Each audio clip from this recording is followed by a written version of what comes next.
জুলাই সনদ স্বাক্ষর হইল। প্রফেসর ইউনূস কইছেন যে এটা একটা উদাহরণ হইয়া থাকলো। এর মধ্যে হইল মায়ের পিঠ, আগুন জ্বলল।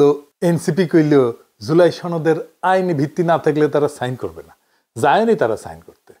আরো কয়েকটা পলিটিক্যাল পার্টি সাইন করেনি, তাদের যুক্তি আবার ভিন্ন।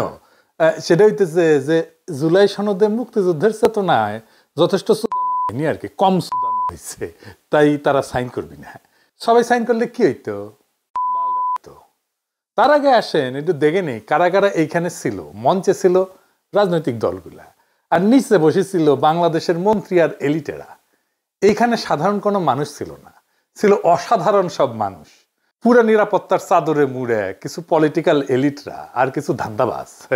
সাধারণ মানুষ কিছু গেছিল, তাদের তুলে দেওয়া হয়েছে। তবে সবচেয়ে দুঃখজনক ঘটনা ঘটেছে জুলাই যোদ্ধা আতিক, যে একটা হাত হারায়ও হাসপাতালের বিছানায় বসে হাসতেছিল, তার কৃত্রিম যে হাতটা পুলিশ পিটায় বিচ্ছিন্ন করে ফেলছে। তো এই জুলাই সনদ যে এনসিপি সাইন করলো না, তাতে কি হবে? রাজনীতিতে ক্ষতি বৃদ্ধি কি হবে? আসেন এটা একটু বুঝে দেখি। আপনারা জানেন যে এই ঐক্যমত কমিশনের এই পুরা কাজটায় আমার কোনো উৎসাহ ছিল না প্রথম থেকে। কারণ বাংলাদেশের রাজনৈতিক সমস্যাটা আসলে কি আর কেমনে সেটা সমাধান করা যায়, সেটা নিয়ে এই পুরা রাজনৈতিক ব্যবস্থা প্রফেসর ইউনূসের সরকার আর কমিশনের বিন্দু মাত্র কোনো ধারণা ছিল না, এখনো নাই। প্রবলেমটাই বোঝেনি, সমস্যাটাই বোঝেনি যে সমস্যাটা কোথায়। তাই বলছি যে পাল্টা হবে এটা সাইন করলে। এখন অনেকে কইতে পারেন যে এটা যেন সাইন করে এনসিপি, সেটা তো আপনিও চাইছিলেন। হ্যাঁ, কথা সত্য। তাইলে একবার আপনি চাইবেন সাইন করুক, আবার কইবেন পাল্টা হবে, দুটা পরস্পর বিরোধী হয়ে গেল না? হ্যাঁ, তা ঠিক, কিন্তু এটার উত্তর আপনি এপিসোডের শেষে পাবেন। আলাপটা পুরোটা না শুনলে এটার উত্তরটা কয়ে দেওয়াটা উচিত হবে না। আচ্ছা, আপনি বলেন তো যে জুলাই সনদে আছেটা কি? আইনি ভিত্তি বলতে কি বোঝায়? এটা না থাকলে কি হবে? সবচেয়ে বড় কথা, জুলাই সনদে সবাই ঐক্যমত হইলে আসলে বাংলাদেশের রাজনীতিতে কি পরিবর্তন হইতো? আপনি কি দেখতে পারতেন? আপনি কি বুঝতে পারতেন? আপনার প্রত্যেক দিনের জীবনে আপনি কি বুঝতে পারতেন? আপনি একটা ইউনিভার্সিটির কোর্স করলেও তো আগে কোর্সের অবজেক্টিভ দেখেন, যে এই কোর্স করিলে আপনি এই করিতে পারিবেন, এই বুঝিতে পারিবেন, এই জানিতে পারিবেন, কোর্স শেষ করিলে, কয় না? তো এই জুলাই সনদ বাস্তবায়িত হলে আসলে কি হবে বলেন তো? বলতে পারবেন? আমি নিজেই বলতে পারবো না। তার আগে বুঝে নি বাংলাদেশের মূল রাজনৈতিক সংকটটা কি, তাহলে বুঝবেন যে জুলাই সনদ আসলে করবে, কিছুই করতে পারবে না। যে কোনো সমস্যাকে ভেঙে ভেঙে ভেঙে ভেঙে ছোট করে বুঝতে পারলে সুবিধা। কিন্তু শুধু রাজনীতিতে না, সবকিছুতে এটা প্রযোজ্য। বাংলাদেশের রাজনৈতিক দলগুলা যেগুলা ক্ষমতায় গেছে এখন পর্যন্ত, তারা হইতেছে সুইলে রাখা আমের মতো। চার পাঁচ থেকে গুয়ের মাছিয়ে এসে বসে তারা যখন ক্ষমতায় যায় বা যাইতে চায়। হইতেছে না এখন বিএনপির পাশে বসিচ্ছে না। কিছু লোক আছে যাদের কোনো কাজ নাই, কোনো কিছু করার ক্যাপাসিটিও নাই, দক্ষতাও নাই, ক্ষমতাও নাই, চাকরি বাকরিও কোনোদিন করতে পারতো না। তারা এই রাজনীতি করে। একটা সময় ছিল যারা পেশায় সফল লোকেরা রাজনীতি করতো, যেমন মোহাম্মদ আলী জিন্নাহ।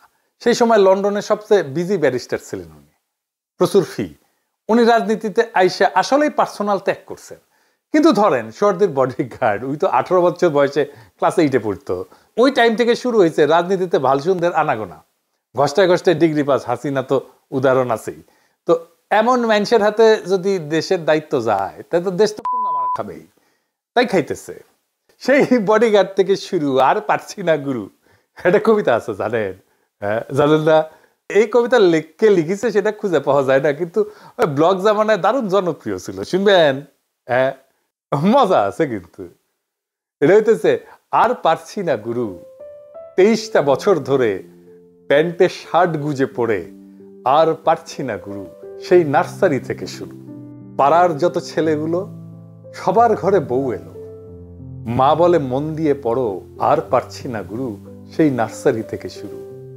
অবশেষে মায়ের দয়া হলো, ঘরে ফুটফুটে বউ এলো। ফুলশয্যার রাতে একগোছা মালা হাতে বউকে শোধাই, আমার জীবনে তুমিই প্রথম, তোমার জীবনে আমিও কি তাই? বউ হেসে বলে, আর পারছি না গুরু, সেই নার্সারি থেকে শুরু। আমাদের অবস্থা হয়েছে এর মতো, আর পারছি না গুরু, সেই নার্সারি থেকে শুরু। এই রাজনৈতিক দলগুলা ঠাপ খাইতে খাইতে খাইতে খাইতে আমাদের জনগণের জিন্দেগিটা ফালাফালা হয়ে গেছে। এই রাজনৈতিক দলগুলোর নেতারা তো আছেই, এরা শুরু করে টাকা কামানো। তাও অল্প স্বল্প হইলে হয়, হাজার হাজার কোটি না হইলে এদের কোটা পূরণ হয় না। স্বপ্ন পূরণ হয় না, খায়েশ মেটে না, ক্ষুধা যায় না। সাথে এসে জোটে ব্যবসায়ীরা আর ধান্দা শুরু করে। কি কি প্রজেক্ট আছে, টাকাই টাকা। আর তো আছে আমলারা, সবকিছুতে টাকা, প্রজেক্টে তো টাকা আছেই, সাথে প্রমোশন, ট্রান্সফার, পোস্টিং এর ডিস্টিং টাকা টাকা টাকা। আর এই যে রাষ্ট্রের রিসোর্স, এদের উপরে দখল, এটাই পলিটিশিয়ানরা ছাড়তে চায় না। এই এত টাকার মধু এটা ছাড়তে চায় না। একদল যায় খাওয়ার জন্য, আরেক দল রেডি থাকে। আর এই খাওয়া খাই আনন্দ যেন নষ্ট না হয়, সবাই মিলে যেন মিলে ঝুলে খাইতে পারে, সিস্টেমে আসে, তাই চায় আমলা, প্রশাসন, পুলিশ, মিলিটারি, ব্যবসায়ী সবাই। আমলাদের তো সমস্যা নাই, আজ আওয়ামী লীগ, কাল বিএনপি, পরশু জামাত, তারপর দিন এনসিপি, তারপর দিন পিনাকি জিন্দাবাদ দিবে, যখন যে ক্ষমতাবান হবে আমার নাম করলে চান্সে ঢুকে দিলাম আর কি। তাই রাজনৈতিক দলগুলো ক্ষমতা ছাড়তে চায় না। আর ক্ষমতায় থাকলে রাষ্ট্র ক্ষমতা ইউজ কইরা কিভাবে যারা খাওয়ার জন্য রেডি হয়েছে তাদের দুর্বল করা যায় সে চেষ্টা করে। সিস্টেম যেন নিজের পক্ষে কাজ করে এটা নিশ্চিত করার জন্য সে রাষ্ট্রের সব জায়গায় নিজের লোক বসায়, নিজের দলের লোক বসায়, অনুগত লোক। ফলে সেখানে মেধা বা যোগ্যতার কোনো দাম থাকে না। রাষ্ট্র তো মেধা দিয়ে চলে না, কে কত অনুগত সেটা দিয়ে চলে। প্রতিষ্ঠানগুলো দাঁড়ায় না। আপনি যতই বজ্র আটুনি দেন না কেন, ফসকা করে থেকেই যায়। জিয়াউর রহমান বা খালেদা জিয়া ব্যক্তিগতভাবে সৎ ছিলেন, কিন্তু ওনাদের আশেপাশে তো ধান্দাবাজ কম ছিল না। ধরেন ব্যারিস্টার নাজমুল হুদা, সে তো জিয়ার সহচর ছিল। চট্টগ্রাম সার্কিট হাউসে জিয়া যে রাতে মারা যায় সেই সফরেও সে ছিল, রাত পর্যন্ত ছিল। খালেদা জিয়ার শাসন আমলে বিএনপির লোকেরা তো কেলেঙ্কারি কম করে নাই। একটা এক্সাম্পল দিই, খালেদা জিয়ার জ্বালানি মন্ত্রী ছিলেন মোশাররফ সাহেব, নাইকোর কাছ থেকে ঘুষ নিয়েছিলেন, কানাডার আদালতে সেটা আবার প্রমাণ হয়েছিল। ইচ্ছার তো কোনো শেষ নাই। 1,21,00,000 ভুয়া ভোটার করেছিল খালেদা জিয়ার আমলে বিএনপি। 150 ছাত্র দল নেতাকে নির্বাচনী কর্মকর্তা নিয়োগ দিছিল বিএনপি। এখন কত ভালো হয়ে গেছে না, ভালো ভালো কথা কয়, তাই না? একই কাজ করবি আবার। ভোটগুলো কিভাবে হইতো আপনারাই বলেন। টাকা দিয়ে ভোট কেনা হইতো, তাই না? মনোনয়নও তো কেনা হয় টাকা দিয়ে, তাই না? এই যে করাপ্ট পলিটিক্যাল সিস্টেম, এটাই তো সমস্যা। আর এটা রাজনৈতিক দলগুলো ঠিক করবে। কারণ আইসানি আমি না আমার ঘোড়া আসছে, এটিতে সাহেব আমার ঘোড়া হাসিচ্ছে না, এটা দেখান না। 25টা রাজনৈতিক দল সাইন করেছে, কিছু যায় আসে না জোনায়েদ সাকিব সাইন করছে কিনা বা সাইফুল হক সাইন করছে কিনা। আসল কথা হইতেছে আমরা অন্তত একটা বা দুইটা টার্ম এমন একটা সরকার পাবো কিনা যারা দেশের পুঙ্গা মারবে না, নিজেরা সৎ থাকবে। ওরা কইতেছে রাষ্ট্র বদলাবে, যারা রাষ্ট্র হাতে পেয়ে বদলায় নাই এতদিনে, তাদের হাতে দিব আবার রাষ্ট্রটা, নাকি নতুন কাউকে দিয়ে চেষ্টা করব।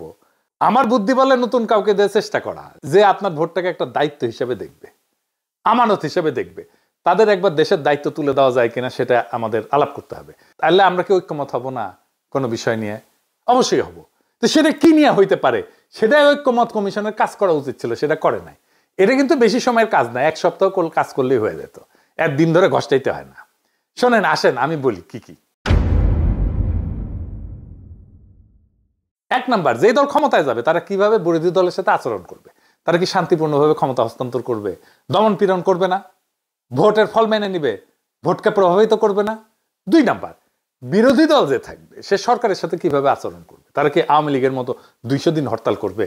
3 নাম্বার, ভারতকে কি আবার আমরা জায়গা দেব, স্পেস দিব, ইন্ডিয়ার সাথে আমাদের সম্পর্কটা কেমন হবে। 4 নাম্বার, ইসলাম প্রশ্নটাকে আমরা কিভাবে ডিল করব, মানে সেকুলারদের কায়দা ডিল করব। এই যে সংখ্যাগরিষ্ঠ মানুষের ধর্ম বিশ্বাস, তাকে আমরা কিভাবে রাষ্ট্র আর সমাজে জায়গা দেব। এই দেশে অন্য ধর্মের মানুষ আছে, এটা বিবেচনায় নিয়ে আমরা কিভাবে আমাদের যে অনন্য বৈশিষ্ট্য, সংখ্যাগরিষ্ঠ মানুষের ধর্মীয় বিশ্বাস আর সংস্কৃতি, তাকে আমাদের রাষ্ট্রের ফেব্রিকের মধ্যে ঢুকাবো। 5 নাম্বার, আওয়ামী লীগকে কিভাবে ডিল করব, এই দলটাকে কিভাবে নিশ্চিহ্ন করব বাংলাদেশের ভবিষ্যৎ রাজনীতি থেকে, তার প্রত্যাবর্তনকে অসম্ভব করে তুলব। 6 নাম্বার, আমরা পার্বত্য চট্টগ্রামে কিভাবে শান্তি ফিরে আনবো। 7 নাম্বার, আমাদের রাষ্ট্রের স্বাধীনতা, সার্বভৌমত্ব, আঞ্চলিক অখণ্ডতা আর জাতীয় মর্যাদা কিভাবে রক্ষা করব। এই তো আমার ইস্যু। আর দেখেন, আইনি ভিত্তি, মুক্তিযুদ্ধের চেতনা, উচ্চ কক্ষ, নিম্ন কক্ষ, কি বালসাল ঢুকেছে। মানে ওদের ধারণা হয়েছে যে হাসিনা যদি আবার চলে আসে ক্ষমতায়, তা আবার যদি শাস্তি টাস্তি দিয়ে ফেলে, যে এটা কেমনে হবে। প্রথম কথা, হাসিনা কেন, আওয়ামী লীগ জিন্দগিতে ক্ষমতায় আসবে না, সেটা অন্য কথা। 2 নাম্বার, এটা যদি সংবিধানেও ঢুকানো হয় তারপরেও কোনো গ্যারান্টি নাই যেটা কেউ মানবে। কারণটা হইতেছে ইন্ডেমনিটি বিল করা হয়েছিল না 1975-এর 15ই আগস্টের বিপ্লবীদের জন্য, ওনাদের বাঁচানো গেছে, যায় নাই। এগুলো বালসাল কাগজে কি লেখা হইলো সেটা বড় কথা না। রাজনৈতিক শক্তি হিসেবে আমি কিভাবে জনগোষ্ঠীকে সংগঠিত করলাম সেটাই আমার শক্তি। আমার মতে বাংলাদেশে প্রেসিডেন্সিয়াল সিস্টেম ছাড়া কোনোদিন স্টেবল হবে না। স্বাধীন বাংলাদেশের সবচেয়ে জনপ্রিয় রাষ্ট্রনায়ক ছিল জিয়া, শুধু জনপ্রিয় না, শক্তিশালী রাষ্ট্রনায়ক ছিল জিয়া। কারণ জনগণের প্রত্যক্ষ ভোটে নির্বাচিত হয়েছিল, এই জন্যই সেটা হইতে পারছিলেন। এটা আমি ব্যাখ্যা করেছি আগে বেশ কয়েকটা এপিসোডে। তো ওই প্রেসিডেন্সিয়াল সিস্টেম ফেরানো হইল না।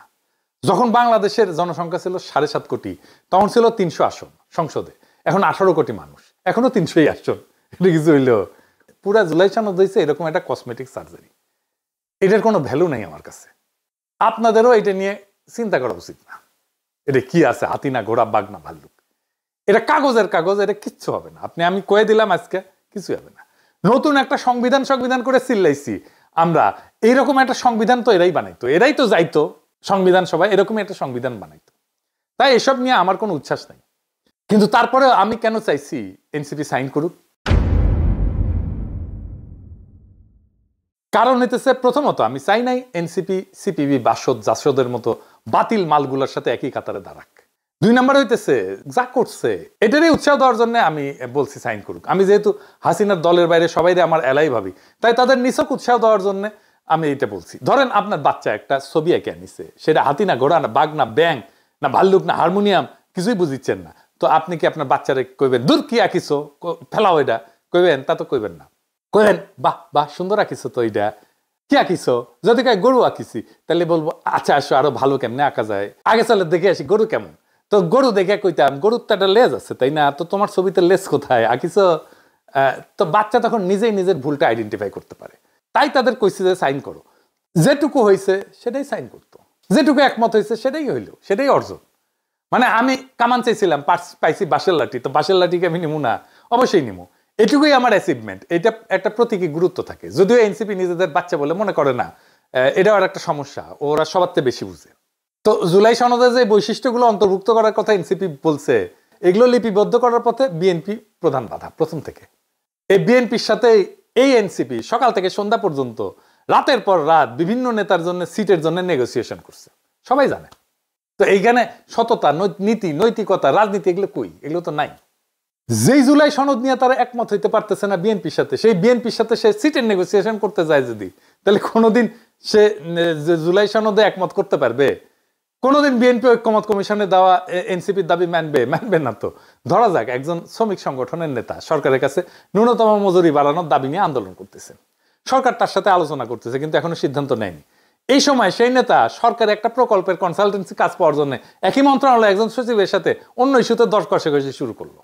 তো তার ফলাফল কি হবে? সচিব এবং সরকার সাথে সাথে বুঝে যাবে যে এই নেতা নিজের দাবি নিয়ে নীতিগত না, দর কষাকষির জায়গায় আছে। এর ফলে সরকারের কাছে তার দাবির গুরুত্ব এবং নৈতিক ওজন দুইটাই কমে যায়। এনসিপির ক্ষেত্রে একই ঘটনা ঘটছে। ভবিষ্যতে এইরকম শ্রমিক নেতা ন্যায্য কোনো বিষয়ে সরকারের সঙ্গে বিশ্বাসযোগ্য আলোচক হিসেবে গ্রহণযোগ্য থাকবে না। একটা বিষয়ে মরাল লিভারেজ বা দাবির বৈধ চাপ তৈরি করতে চাইলে তার সাথে অন্য ইস্যুর একটা প্র্যাগমেটিক বার্গেন মেশাইলে সেটা কাউন্টার প্রোডাক্টিভ হয়ে যায়। এটা নেগোসিয়েশনের খুবই বেসিক কথা। এই জিনিসগুলো বোঝার জন্য একটু বয়স হইতে হয়, মাথার চুল পাকতে হয়। আপনি যখন ন্যায়সঙ্গত দাবি নিয়ে কথা বলতেছেন, তখন তার পাশে ব্যক্তিগত বা দলীয় স্বার্থের দরকষাকষি বসাইলে পুরো বিষয়টা স্বার্থের বিনিময় হিসেবে দেখা হয়। ফলে কেউ আপনাকে আর ন্যায্য দাবিদার হিসেবে নেয় না।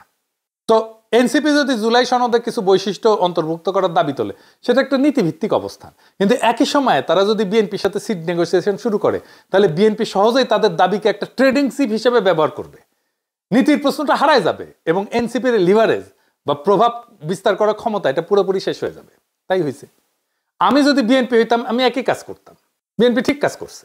এদিকে বিএনপির কিছু জাউরা আছে যারা প্রচার করে যে এনসিপি আমার কথায় চলে। এনসিপি আমরা একটা কথাও শোনে না। ছাত্ররা দল বানাইছে, বিপ্লবের মধ্যে দিয়ে উঠে আসছে, সবারই একটা সফট কর্নার ছিল, এমনকি বিএনপিরও ছিল।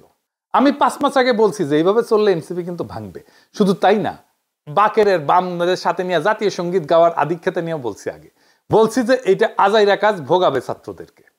কয়েকদিন আগে নাহিদ আর হাসনাত আমার সাথে মিটিং করেছে, আমারে বোঝানোর চেষ্টা করেছে যে তারা যেটা করতেছে সেটা যৌক্তিক। আমি একই কথা বলছি, রাজনীতিটাই ঠিক করতে পারো নাই তোমরা এখনো। সালাউদ্দিন সাহেব প্রফেসর ইউনূসকে একটু দামি কথা বলছে কিন্তু, যে আমরা আপনাকে সাপোর্ট দিচ্ছি, কিন্তু সেইটা কন্ডিশনাল। এনসিপিকেও আমি বা সবাই কন্ডিশনাল সাপোর্ট দিই। তারা যদি আমার স্বপ্ন পূরণ করতে পারে তাহলে তো সাপোর্ট পাবে, না পূরণ করতে পারলে হুদাহুদি সাপোর্ট দিয়ে লাভ আছে? সাপোর্টের দাম আছে না? আমাদের সকলের সাপোর্ট, সহমর্মিতা, শুভকামনা নিয়েও তো দাঁড়াইতে পারলো না দলটা। নিজেরা জেনজির প্রতিনিধি বলে দাবি করে, কিন্তু জেনজি প্রজন্ম তাদের বিশ্ববিদ্যালয়গুলোতে প্রত্যাখ্যান করছে। সাবেক সমন্বয়ক জিএস হয়েছে রাকসুতে, কিন্তু এনসিপির কেউ যেতে নাই। আর ওই সাবেক সমন্বয়ক কেন আজকে এনসিপি করে না বা বাকশাস করে না, কোনো প্রতিযোগিতা পর্যন্ত করতে পারে নাই। তার মানে ছাত্ররা সাবেক সমন্বয়ককে ভোট দিচ্ছে, কিন্তু কিন্তু বাকশাসকে ভোট দিচ্ছে না, এনসিপির লোকদেরকে ভোট দিচ্ছে না। যারা নাহিদদেরকে নেতা মানছিল তারা আজকে শিবিরকে নেতা মানতেছে। পিওর ভুল রাজনীতির কারণে ছাত্ররা মুখ ফিরাই নিছে। তার যে মূল কনস্টিটিউয়েন্সি সেটাও তার সাথে নাই, তাইলে সে আগাবে কিভাবে? আগাইতে পারতেছে না, নাহিদ নিজেই স্বীকার করছে এটা। দেখেন তাইলে এখন আমরা কোন দিকে যাইতেছি? কিছুদিনের মধ্যেই হাসিনার বিরুদ্ধে রায় হবে, খুব তাড়াতাড়ি হবে, কিন্তু তারপরে হাসিনাকে ফিরে আনার তোড়জোড় শুরু হবে। আবার হাসিনা দেখেন ওয়াকারকে উস্কাইতেছে, এই বইলা যে এরপরে ওয়াকারকেও ধরবে, কিন্তু তোমাকে কিন্তু ধরবে। শোনেন কি কইছে। আর আজকে যে সেনা কর্মকর্তাদের বিরুদ্ধে ওয়ারেন্ট ইস্যু হলো, তাদের নাম তালিকা আসলো, এই তালিকা বাড়তে বাড়তে বাড়তে বাড়তে আর এই তালিকা হাঁটতে হাঁটতে হাঁটতে হাঁটতে ওয়াকার পর্যন্ত যে পৌঁছাবে না, এর কি কোনো গ্যারান্টি আছে?